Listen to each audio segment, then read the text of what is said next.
കുറ്റിമുല്ല പൂക്കൾ പൂക്കേണ്ട കാലമാണിത്. ഇതിപ്പോൾ നമ്മുടെ ഈ കുറ്റിമുല്ല കുറേ ഡബിൾ പെറ്റലാണ്, കൊണ്ടമുല്ല അങ്ങനെ പറയില്ല നമ്മൾ. ഇതാണത്, അതിൻ്റെ തൈകളാണ് നമ്മുടെ കയ്യിൽ കുറേ എണ്ണം ഉണ്ട്. അപ്പോൾ ഇനി പൂക്കൾ വരേണ്ടതാണ്. ഇത് നമ്മളൊരു ചട്ടിയിൽ വെച്ച് കൊടുത്തിട്ടത് അതിനെ ചട്ടിയിൽ നിന്ന് എടുത്തിട്ട് നമ്മൾ റീപോർട്ട് ചെയ്ത് പ്രൂൺ ചെയ്ത് വിട്ട് കൊടുത്ത് നല്ല വളങ്ങളും കൊടുത്താൽ അതിൻ്റെ ഓരോ നോഡിലും പൂക്കൾ വരും. മുട്ടുകൾ വന്ന് നിറഞ്ഞ് പൂക്കൾ വരുന്ന നല്ല പ്ലാന്റാണ് കുറ്റിമുല്ല. നല്ല പോട്ടി മിക്സിൽ വയ്ക്കുക, നല്ല വളങ്ങൾ കൊടുക്കുക, പ്രൂണിങ് കറക്റ്റായി ചെയ്യുക, അത് മാത്രം മതി. ഇതിൻ്റെ നമുക്ക് കുറേ തൈകളുണ്ട്, അതിനൊക്കെ മുട്ടുകൾ വന്നിട്ടുണ്ട്.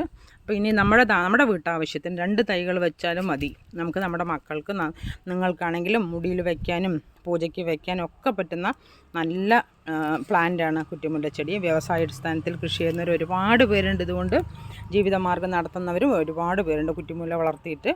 അപ്പോൾ ഇത് നമുക്ക് കുറ്റിമുല്ല ഇഷ്ടമായവർ ലൈക്ക് ചെയ്യുക, ഷെയർ ചെയ്യുക, സബ്സ്ക്രൈബ് ചെയ്യുക. താങ്ക്